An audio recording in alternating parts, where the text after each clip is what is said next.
I have 7:30, so I think it's time to get started. Paula, can you start the recording?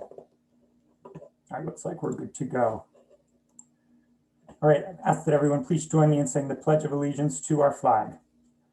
I pledge allegiance to the flag of the United States of America and to the republic for which it stands, one nation, under God, indivisible, with liberty and justice for all. Marianne, if you could do our roll call. Thompson, Present. Ms. Siegel Morris, Here. Ross, Here. Mr. Feiner, Present. Mr. McCann, Here. Mr. Curtin, Present. and Mr. Brea. Here. Thank you. All right, 7 members in attendance. That constitutes a quorum. We are also joined by Mayor Harding this evening.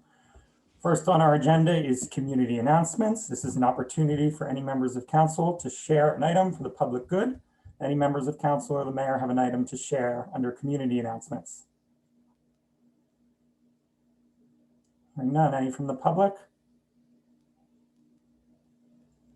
All right, we will close community announcements and then move on to public comment. This is the portion of the meeting during which members of the public may address council regarding items that do not appear on the agenda.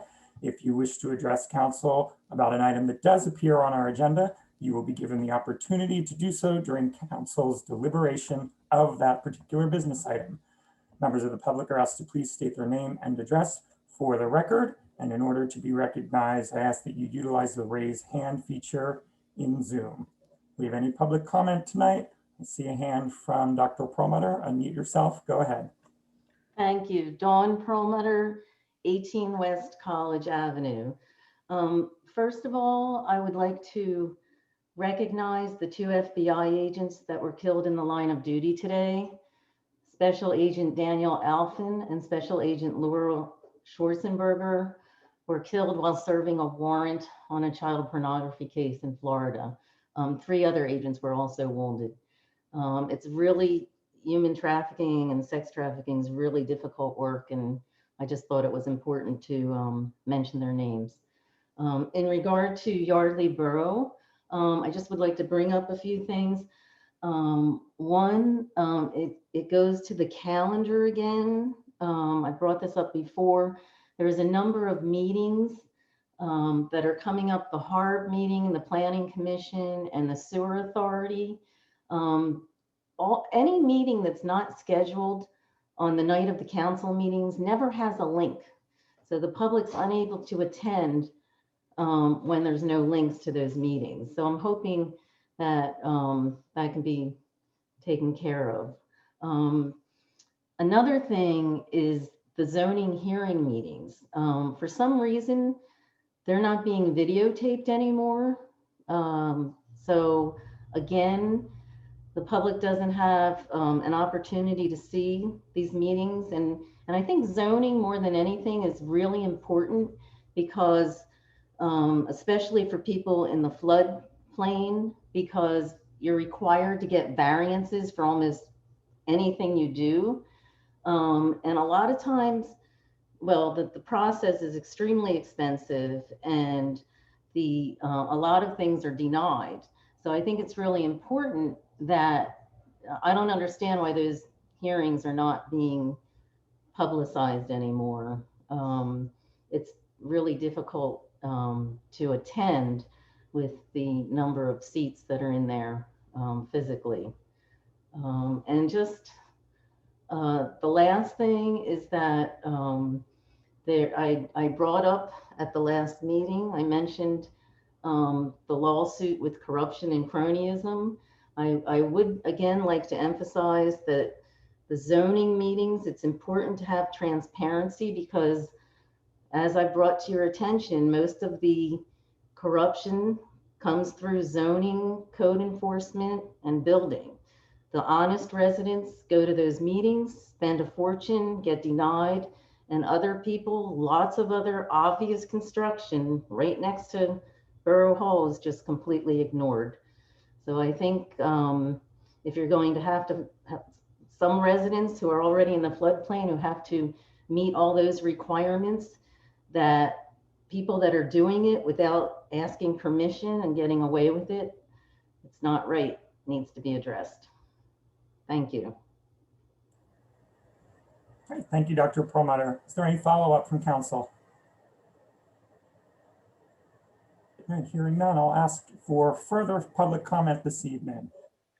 See a hand from Margie Baker. Go ahead, unmute yourself. You have 3 minutes.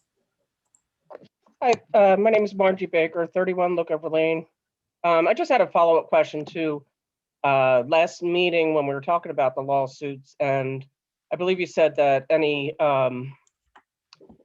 fees were covered by insurance or whatever as far as representation. But I was curious if found guilty, does insurance also cover any damage costs or anything else, or is that on the residents? That's it. All right, thank you. I would have to check the specifics of our policy. I believe there's some coverage. Every case is unique. So I don't feel I can give you a full answer at this time. But if you'd like more specific information, we can certainly follow up on that for you. Okay, thank you. Do we have any further public comment this evening?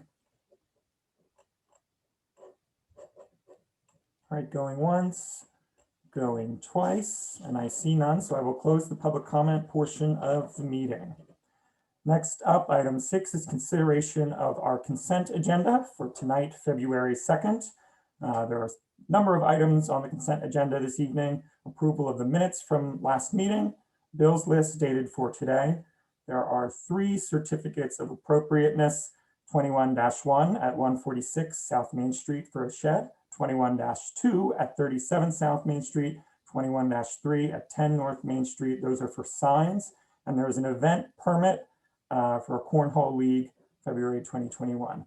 Would any member of council like one of these items to be considered separately from the consent agenda? All right, hearing no requests, is there a motion to approve the consent agenda? So moved. Second. All right, motion was made by Ms. Thompson, seconded by Ms. Siegel Morris. Any questions, comments from council? Questions, comments from public? I see Dr. Perlmutter. Unmute yourself. Thank you. I had obtained a copy of the bills list. I had to request it because it's not published on the website at all. And I just had some questions.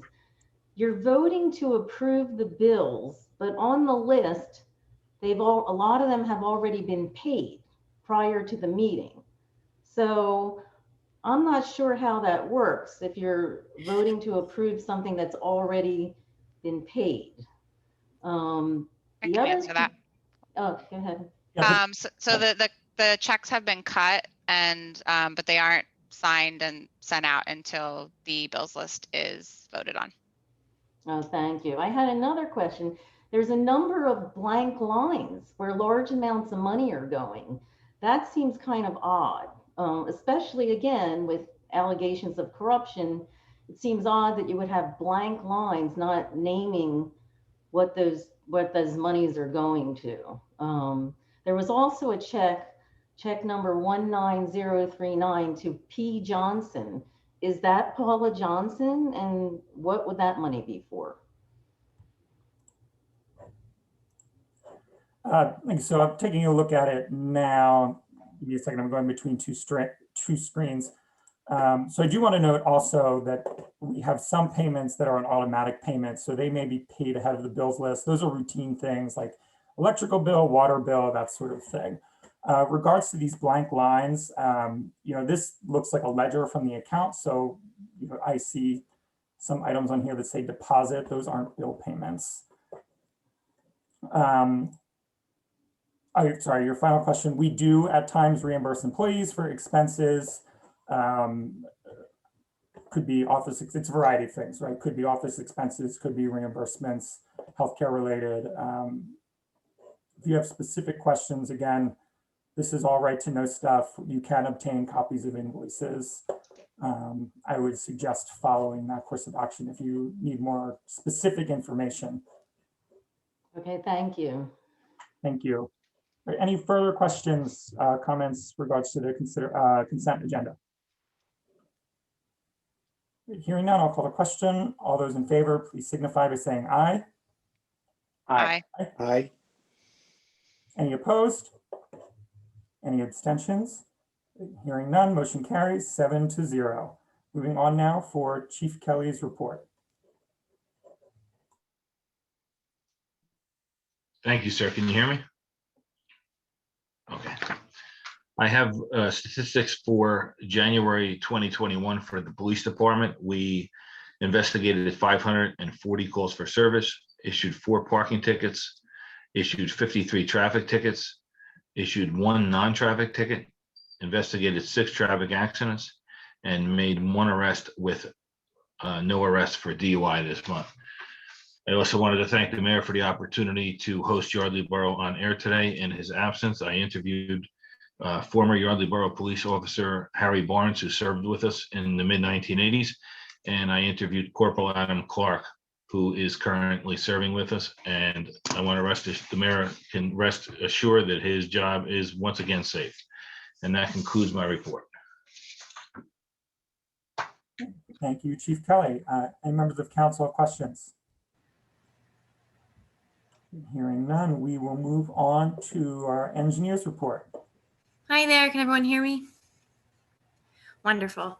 Okay, so for the update section, I really don't have anything new to report on aside from what was included in my physical report that was sent along to the rest of council. So unless anyone has any specific questions about the items underneath the update section, I'm happy to move into our individual active projects.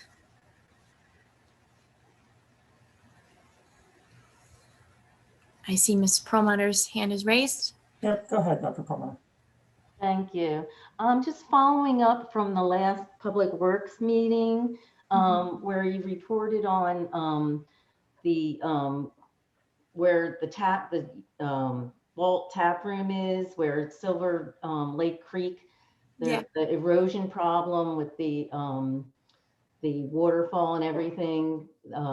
Trees are starting to fall, I guess, on some of the residents' backyards because when the parking lot was done, the engineers for ML7, I guess it was Gilmore, didn't do it correctly. So now there's a real problem with the creek. Did you remember, you said you had asked the manager to sort of follow up with that because the waterfall? I'm only asking because I lived on Brock Creek and I lost 20 feet from my property and the Yardley Inn lost a lot because of the exact same thing. And now that we just had this snow, I just know that in one day, I just had 20 feet off of my property fell because of the exact same thing. I was just wondering if it was ever followed up on. Yes, we are following up on it and working with the borough manager to also contact the country club to discuss their current maintenance prerogatives with the culvert that's right there. But we are continuing to work in tandem with Gilmore. And I also wanted to clarify that their original design was not incorrect. There was an issue that happened during construction where they placed something a little bit closer to the stream than they should have, and it has caused the problem. And so Gilmore has been working to come up with a mediation to handle that. So they've been out there twice now to try and address it. There's further work that will need to occur, but I can't right now. It's not growing season, so anything they would want to put out there right now would not survive the current weather. So more work will be done once the growing season starts. Thank you.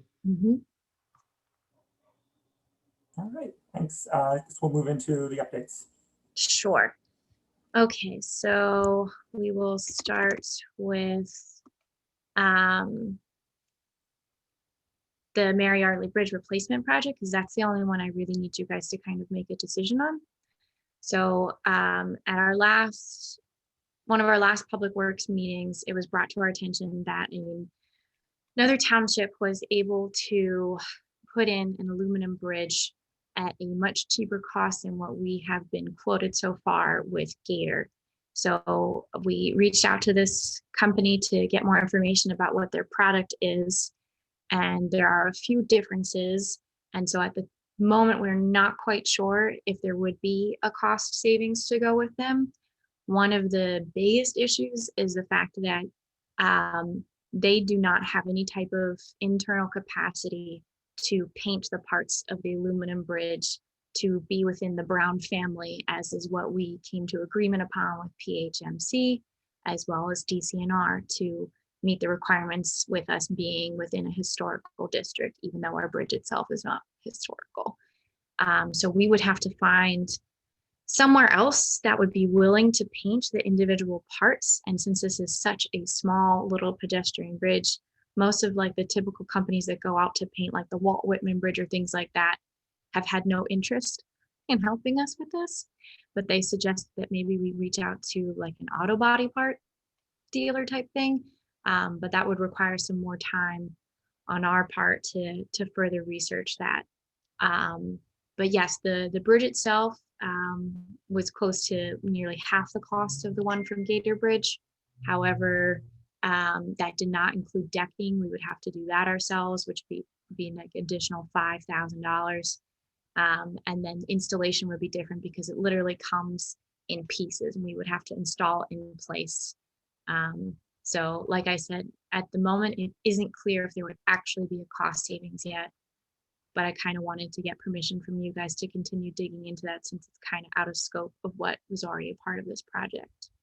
Liz, is there an aesthetic difference? Because I know that was a concern that was raised around, the final type of material and look for the bridge. Do you have a view or an opinion of whether it's kind of the same or similar? It's very similar to the truss structure, but again, we have to make sure that we can paint it the brown that has been required of us, and that is not something that this firm has the capability to do.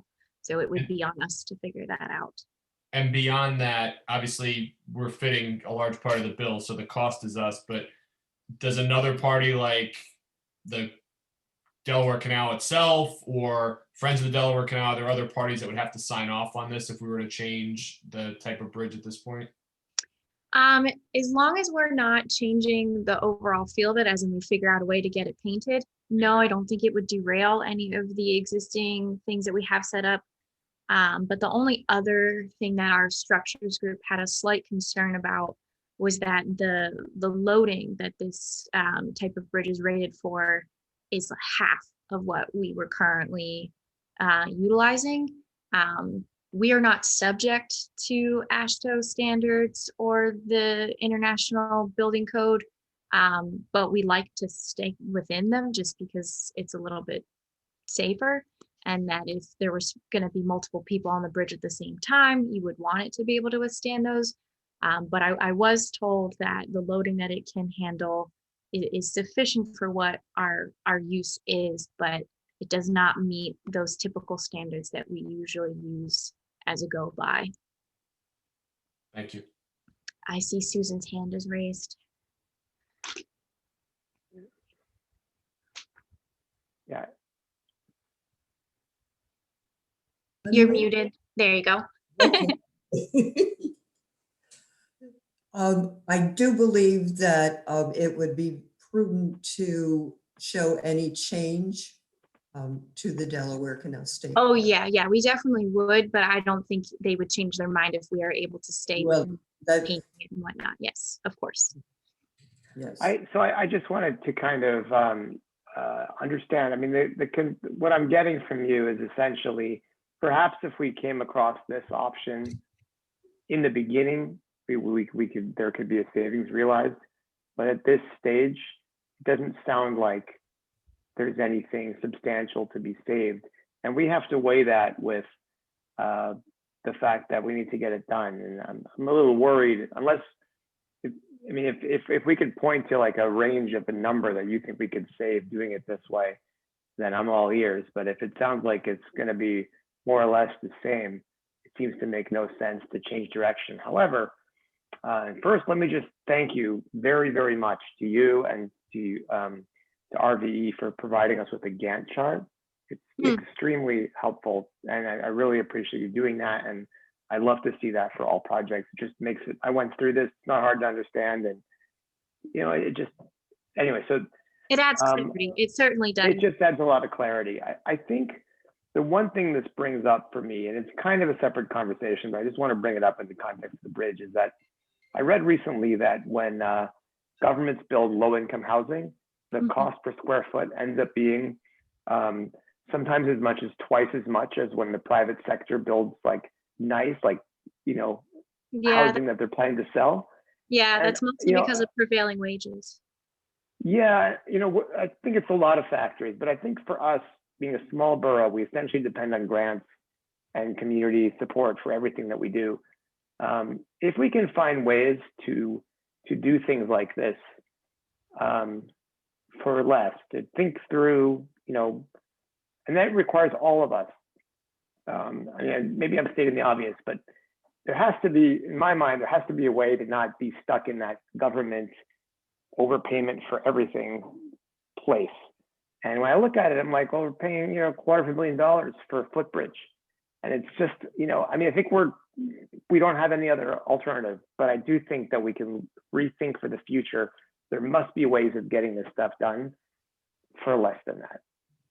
So I just wanted to say that aside from that, unless you could give us like an amount, like, is it 10,000? Is it 20,000? Is it 30,000 we can save? I don't think we should pursue this option. So at most right now, it would be maybe 10,000, but again, that's without knowing what the cost would be to paint it. And I what can kind actually of speak time? to that. Okay, and what kind of time change do you think that would, like, what if we weigh that with the time, you know, If we make, because it goes back to canal and the whole. yeah, if we find out that the painting point of it won't be, you know, super expensive and time consuming, we're kind of dealing with this early enough that I think we could get things back into all the permitting agencies we've already worked with, and then get the order in for the parts itself and off to whoever needs to paint it now before we're ready to do construction in April. Like, we have some time, but we would definitely need to make the decision like ASAP. Matt, I know you have more familiarity with painting things and whatnot, so how do you Yeah. think about this? I have a lot of experience with this. We definitely do not want to order an unassembled bridge and then paint it, assemble it, and then install it on site. The problems you're going to have are, one, since we're a borough in a town, we have to pay prevailing wage. So for the assembly, we're going to have to pay prevailing wage. And for something aluminum of that nature that's got to be done to specifications and torque specs and all that, you're Correct, looking at yeah. probably Bolt has to be 120 hours at prevailing wage, which is probably $60 an hour minimum. Plus painting it, you're looking at industrial coating, which most body shops don't do. So you have to find somebody that does industrial painting. So you're looking at probably $15,000 to $25,000 to get it painted. Plus, after it gets assembled, it'll have to be retouched up on site because the assembly will cause a lot of scratching and nicks and dents and all sorts of thing around the bolting. So the bridge that we're getting now is painted on site, whether it's assembled, wrapped up, sealed, and sent to us. So Yeah. it's all done. Correct. So even though the original bridge price might be cheaper on paper, once we do everything and have to pay for certifications, for prevailing wage, for paint, for all sorts of stuff, we're probably going to end up being more than the original bridge that we quoted. Yeah, and the other township in the article that was provided to us, that project, they had their own, they're a large enough township that they had their own bridge department that did the installation and everything. So it's a little bit of a different situation than what we have here in Yardley.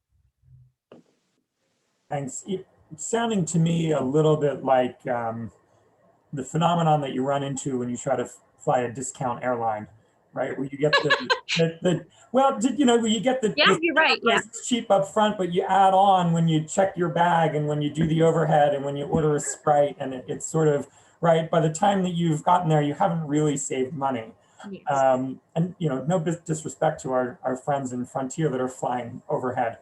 But it's striking me as that, especially at a time when we have charted a course regards to this bridge, there's always an alternative. There's always something that maybe wasn't available when we did that first review. And we could probably spend a lot of time going back and forth on this, but I think the best thing for tonight might just be to ask if any member of council would like to make a motion to change course. And of course, if we hear no motion, I think we could safely assume that we would, stay on the trajectory that we've been on. So I'll ask for that now. Would any member of council like to make a motion regarding this alternative for our bridge project? Susan had her hand up again. Let me just see if we have do we have a motion or not? All right, hearing none, nothing to vote on, but I will recognize Ms. Taylor for a comment. Muted. There you go. You. I feel somewhat guilty about this because I sent the article. I totally agree with Matt.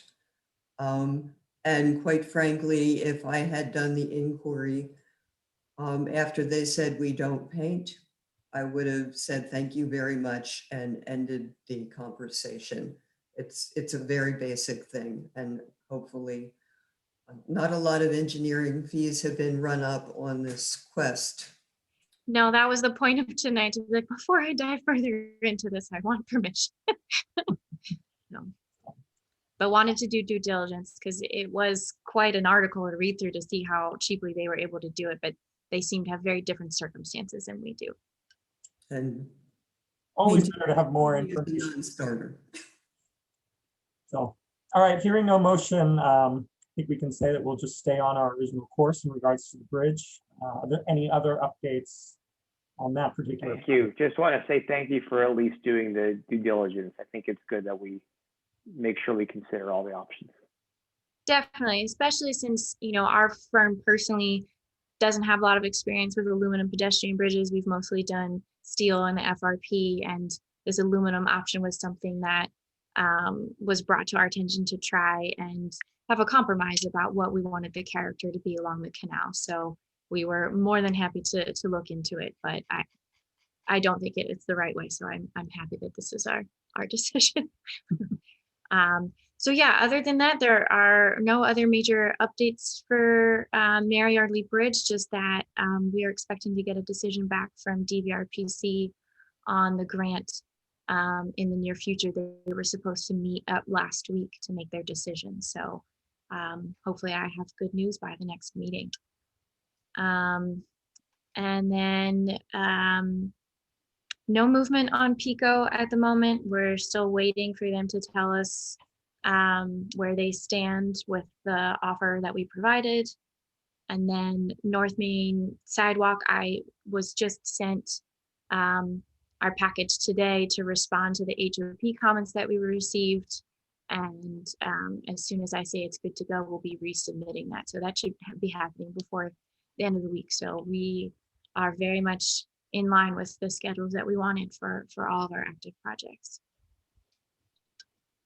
All right, thank you, Ms. Coletti. Any final questions for our engineer?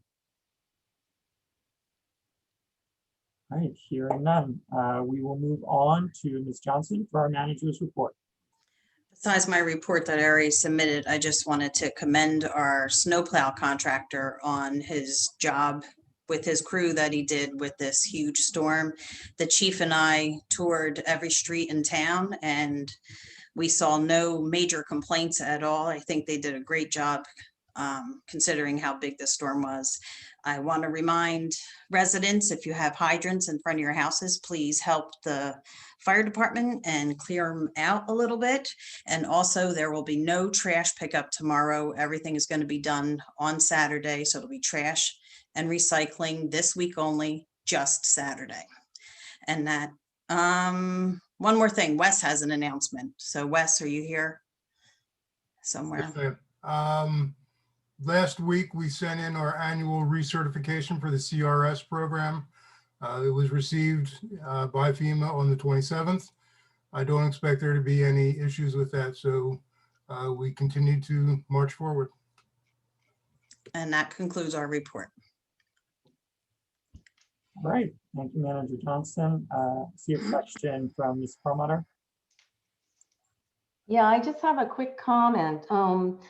I cleared my fire hydrant and then my neighbor used a backhoe to do his driveway and buried the fire hydrant, but it's in front of my house. So I just don't really want to go out and do it again. So I'm just letting you know that the fire hydrant across from the tannery in front of my house is buried again. Thanks. Thank you. Right, moving on. Next up is our solicitor's report. Mr. Clausen. Thank you, sir, but I don't have any report this evening. All right, thank you. Mayor Harding, your report. Thank you. Real quick, again, wanted to thank Chief Kelly for taking over Yardley Borough on air today. Don't let him fool you. He's getting pretty good at it, and those commercial reads are getting pretty smooth. So I definitely have some competition. Also, real quick, wanted to thank again Chief Kelly and his entire department for how they handled the snow storm that we had. I think we got through with just a couple minor incidents. Everybody pretty safe, and you know, nothing that hopefully everybody won't be safe and move forward with. But thank you to the police department for getting us through this also. So that's it. All right, thank you, Mayor. Next up are our individual council member reports. We'll begin with Mr. Curtin. Thank you, David. No report. All right, thank you. Mr. Ross. Liz pretty much handled everything, so no report. Thank you. Ms. Siegel Morris. Sorry, nothing to report. Thank you. I also have no report this evening. We'll move on to Council Vice President Thompson. So our wreath pickup kicked off on Monday, but was kind of snowed out a little bit. So hopefully people start picking up tomorrow. I have a couple here. If you would like to see what they look like, they're giant. So bring help to carry them. 51 have been adopted and we need 9 more people to adopt wreaths. So I will post the link in the chat if anybody on the call would like to sign up to adopt a wreath. So it comes with a little kit with wire and the ornaments you need to fill in the spaces, as well as instructions on how to do it so they all look the same. I'd also like to just remind everyone that we have a floodplain seminar tomorrow hosted by Councilman Curtin on buying and selling in the floodplain. It's at 7 p.m. and the link to the Zoom invite is on the calendar on our website. That's all I have to report. All right, thank you. Mr. McCann. Yeah, so Community and Economic Development Committee met today, and we welcomed David Applebaum from Experience Yardley, and he was talking about an upcoming exciting new project that will be coming to the borough. That will be on the agenda for our next meeting, I believe, so we'll save that discussion for then. But other than that, we also plan to try to host a forum next month in Community and Economic Development Committee, where we're going to discuss how we can help and support the businesses of Yardley Borough, and we're going to invite business owners to come in, share their opinions, and certainly we look forward to that discussion. So thank you. Thank you, Mr. McCann. Last up is Mr. Shiner. Nothing this evening, thank you. Okay. Next up on our agenda is the discussion items section. So just be an opportunity for any member of council to raise general discussion items, possibly future business items. Any member of council have an item they wish to discuss? All right, and hearing none, we have 2 items under other business tonight. First is interview and appointment for sewer authority term ending January 2nd, 2022. All right, I'm sorry, I don't have a name next to it. Whose item is that? Do you want me to take that? Sure. I mean, since it's an interview, but because of the importance, we're doing it during the council meeting so everyone can have an opportunity. So we have an applicant for the sewer authority, Mr. McDevitt. Maybe you could unmute yourself so we can introduce you. So we have Mark McDevitt here, who applied for the sewer authority. He's actually applied previously several years ago and now applied again. We have an opening.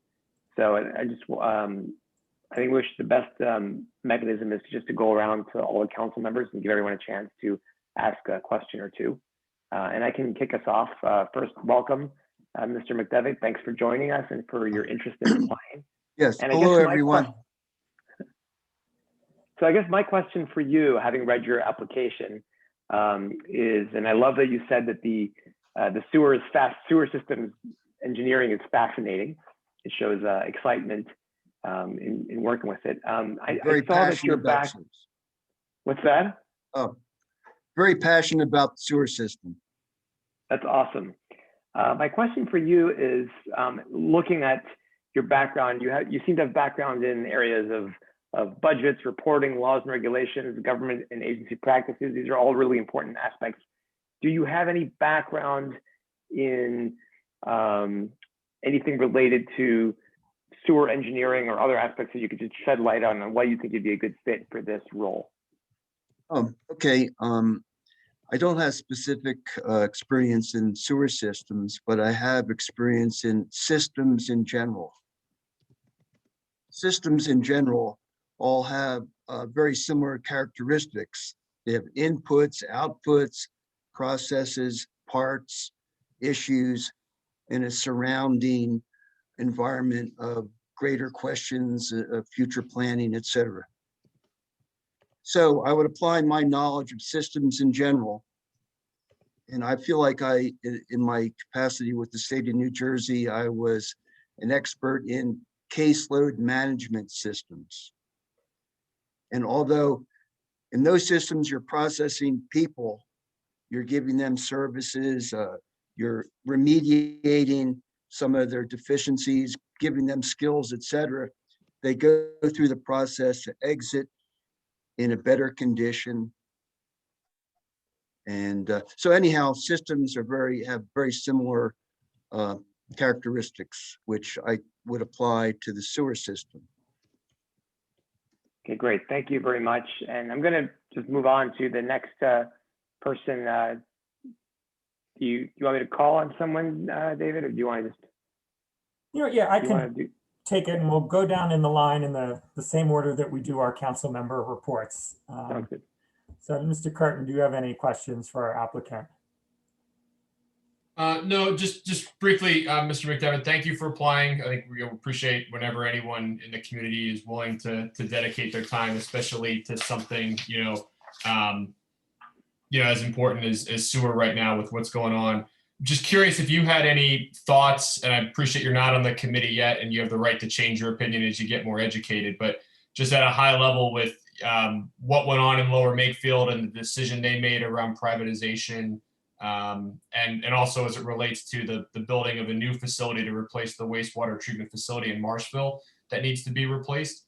If you had any thoughts that you'd like to share around those current events in our area. Well, yes, I do. As a matter of fact, my dentist was Fred Weiss, who apparently spearheaded the privatization of the Lower Makefield system. And between my visits with him, of course, a dentist is running from one patient to the next. We did get in some discussion about sewer systems, because I think somehow I talked about my previous application to the sewer authority, and I think he was starting to run for the board, the supervisors of Lower Makefield. So we discussed the sewer, and I didn't know at the time his plans were to privatize it. And I would be interested in reading that 2-year study I heard about that was done by Lower Makefield on that very subject. But anyhow, the one thing I gleaned from him was, and first of all, he has no ego. He's not, running to Florida to smoke a cigar and be the big boss in Lower Makefield, okay? He's a really honest guy, and he did not want, the one thing I took away from him is he did not want to kick the can down the road. He wanted to come to a decision and make it on the best of knowledge that he had. Truly a public servant. And I could always consult with him. We became very friendly over my 35 years that I was his patient. He treated me for a toothache back in the early 1980s. So I was very beholden to him ever since. So I could have discussions with him of what his intent was. And I think after all, because there's such a big player in our sewer system, 80% to the tune of 80% of the flow, et cetera, that we really need to know what they're doing. What's their intention? What's the intention of this new private company, Aqua? You know, we have to know these things. So we have to know take a more regional approach also, because we're kind of a small player, and we need to gather information to make the best choices for the citizens of Yardley. And in regard to the Sorry, Mr. McDevitt, we're going to move on to our next council member. Mr. Ross, do you have any questions? No questions. Thank you. Thank you. Ms. Siegel Morris. Sorry, I was unmuted. No, I read over the application and I thought it looked pretty solid, and he seems like a dedicated individual and willing to serve. Thank you. Thank you. You know, my question, and I think you answered some of this in the application, but just for the benefit, you know, of everybody else that's with us tonight. Why sewer? Why you and why sewer? You know, it's sort of an obscure thing. Although I think all of us here are probably fans of obscure government things, being council members, but just if you could give a little overview of why you would like this position. Well, it's a perfect match for me and my interests and capabilities. You know, getting back to systems theories and so forth. So it just dovetails exactly what helped me along in my career with the state. I like the nuts and bolts on one hand, in a closed system, you know, has an entry and an exit and things in between. Plus, there's these greater issues that are of much importance to us, much important to our ratepayers, the budget, so on and so forth. So I don't know, it's just something that really captures me. I'm reading a book right now on the subject. It's called The Big Stink, and it took place in London around 1858, where they had no sewer system. They were approaching 2 million people. They had 200,000 cesspools, including cesspools in people's basements. It was all going into the Thames. There was so much lodged in the Thames, it couldn't move anymore. It couldn't be brought out with the outflow and the tide, et cetera. So the same issues they had then, we have today, actually, in a lot of ways. And that's, we don't want to be polluting the water. I think with the Marsville treatment plant, maybe having a lifetime of 10 more years at best, and already getting fined or having issues with the EPA. We don't want to be part of that. We're enablers if we let the Marsville plant pollute the Delaware River. If we have any choice in the matter, I'm not sure. I would know in the future. Thank you. Ms. Thompson. You're muted. 11 months, you'd think I wouldn't do that anymore. Thank you, Mr. McDevitt, for applying for this position. We really appreciate all your time. Thank you. I feel like we could get a cup of coffee and talk about sewers for 3 hours, which is a cool thing, because I think, you know, council needs to get smarter on the sewer situation, given what's going on with the Marsville Municipal Authority right now. My question, though, relates to something I think our residents would be interested in, and that's rates. So there was a comparison chart done by Warminster in 2016 that put Yardley Borough at #1 of 35 municipalities, and then a similar rate comparison chart in 2017 by Upper Makefield, I believe, that put us at number 1 out of 25 municipalities. So our rates are high, and I'm wondering if you had anything to say about that and any feasibility thoughts about controlling our rates going forward. Well, I'd be really interested in analyzing why our rates are so high. I don't have enough information to give you the reasons why it's so high. I don't know if these ratings, you know, came with any explanations, but from what little I know, because I'm learning, and that's what I love about this opportunity is to learn, is that our debt on the sewer system is very high. and that's contributing to the high rate. But I would love to find out. And I would really love the opportunity to, advise the council. I would become an expert in the field, believe me. I really dive deep into things when I get involved with them. And I would advise and give a good oversight in behalf of the council. Thank you. You're welcome. Mr. McCann, do you have any questions? No questions. Thank you for applying. You're welcome. Thank you. And Mr. Finer?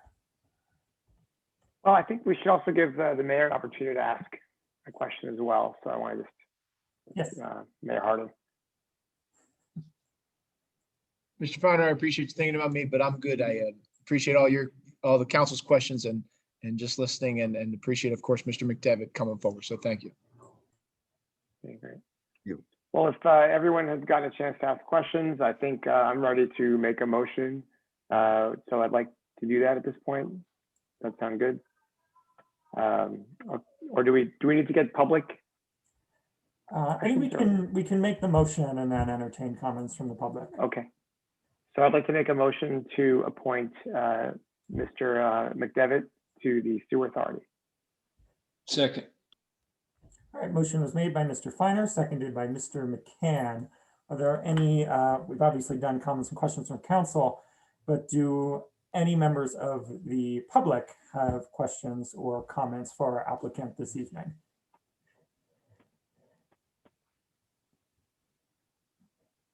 Going once, going twice. All right, hearing none.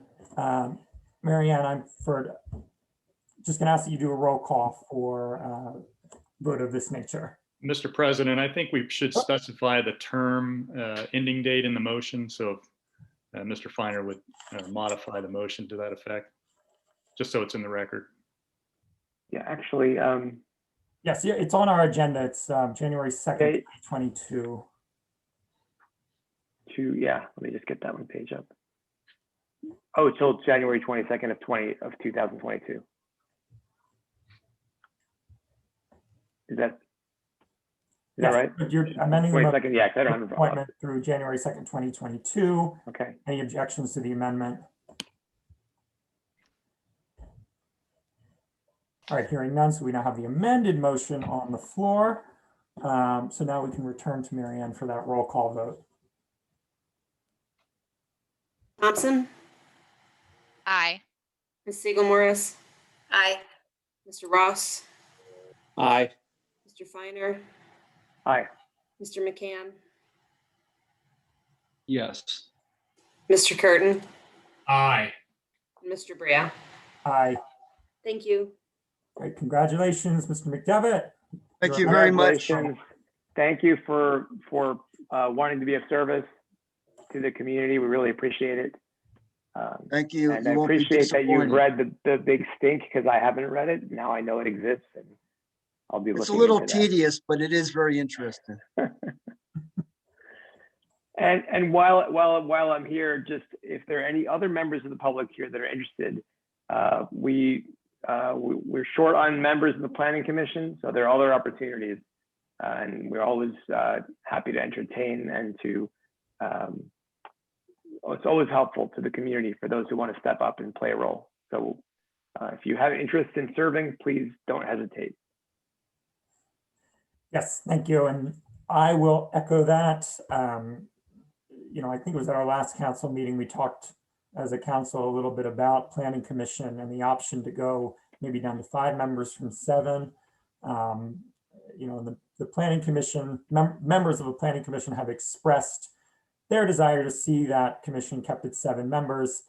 However, that puts us with the familiar problem of needing applicants to have a full commission. Yeah, I would say needing applicants, and also because of the importance of that particular commission, the alignment of their experience with that role is of higher importance, I would say, than some other commissions. Yeah, I would just like to give a shout out to the Planning Commission on that thorough analysis that they did on how many people they need and the upcoming projects that they have in head counts. I think we really appreciated that. We didn't ask a question and it was just blindly answered. Yes, we want to go back up to 7. They met and they discussed it. So that was appreciated. Absolutely. Agreed. Thank you. All right, our second item under other business regards the floodplain ordinance, which was advertised at our last meeting. And Mr. Klosser, correct me if I'm wrong, we have 30 days from advertising to pass this, so we do not have to do it tonight. I asked Andrew Griffin to be on because he's the one that did the advertising. Andrew, how was the advertisement specified? The advertisement just indicated that it would be considered tonight at the meeting. Okay. So if you chose not to act tonight, we'd probably have to re-advertise. All right, so then we are Correct. we are going to be up for a vote tonight. So it was advertised in summary. We voted to advertise at our council meeting 2 weeks ago. We heard public comment at that time. I have not received any public comment in the interim. If any other members of council have, it would be appropriate to share that. But at this time, I'll ask for a motion.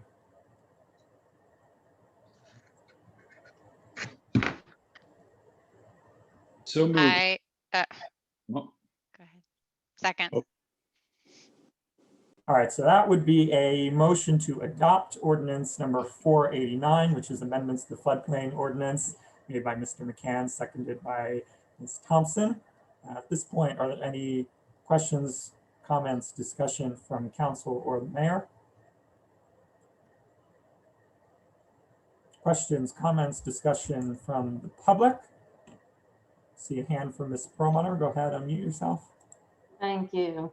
I know I spoke about this before, but I've been through these floods and I've raised my house and I understand this. I think it's important. The ordinance in its current form does not allow residents to make simple changes to their homes without obtaining variances. And I don't know if members of council are aware of how expensive that process is. The application fee alone is something like $850, but most people have to submit have to submit blueprints. They have to hire a number of professionals. People have spent $20,000 to $30,000 on this process just to be denied. One elderly resident had to go through the process just to put a handicap ramp in, and that was a controversial hearing, frankly obscene, but and might be the reason why you're not filming these anymore. The other problem with this floodplain ordinance is code enforcement. If you're going to pass this ordinance, you have to rid the town of the cronyism in code enforcement, because it's not fair to honest residents who do not have the good old boy influence to get around the requirements that everyone else is forced to do.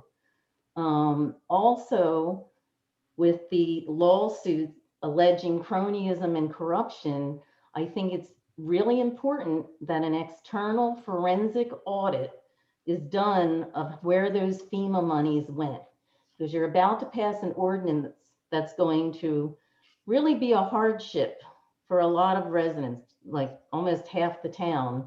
And you're doing it saying that you're going to save on insurance and get the rating up for FEMA monies, but yet those FEMA monies that came in the millions did not make it down to the residents of the town. So this is a big, big problem. And I think you absolutely have to have somebody look into this. Thank you. Thank you, Ms. Perlmutter. We have had this conversation before. I'm going to have it again. There are a number of things you stated which are simply not true. And I'm no longer going to allow things that are not true to be said and left unanswered. The first thing I absolutely want to highlight is that the amendments to the ordinance we are passing tonight would loosen the restrictions on what folks who live in the floodplain can do with their proproperties. So if With we the do variance. nothing, No, that's not right. Without a variance, Don, without a variance. You can do, there's four categories that you can do. Can I, David? yes, go ahead. 4 things that you can do without a variance. You can make medically necessary changes to your home without a variance. You can add 5% to your base floor without a variance, and you can add to your top floor without a variance up to 50% of the cost of your home. So we're talking a complete renovation of your second floor if it's a second story, if it's above the base flood elevation. No variance required.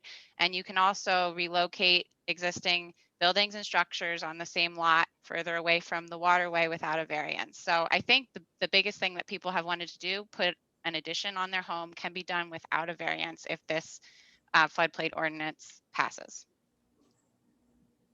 I also think it's important to mention that frivolous lawsuits are filed all the time. And just because an allegation is made, it doesn't mean there's any truth to those allegations. I was there, it's true. I'm absolutely know it's true. I was in the meeting when that happened, so it's not frivolous and he's Call us going to back win. to order here. Thank you, Ms. Thompson, for explaining some of the things that this new ordinance would allow. Again, I do just want to reiterate that what's in place now is stricter. When this is adopted, you will be able to do more things without a variance that previously you needed a variance to do, right? So this is moving in the direction that floodplain residents have been asking us to do. Second, when it comes to that FEMA money, it's really easy to answer where that goes. It goes to elevating homes. And trust me, FEMA, federal government, they do audit where their funds go. That's where it goes. Suggestions otherwise, We all know the money that went to the consultants was 3 times the amount that went to the house. As with any project, there are administrative costs that are associated. $400,000 to Most consultants, grants really? spell out the limitations as a percentage of the grant that must go to admin. We've spent millions of dollars in FEMA grants over more than a decade. So yes, there are administrative costs. This is a very specialized area of work, which is why we took on the assistance of somebody with expertise in this specific area. All right, are there any other comments from the public regarding the floodplain ordinance?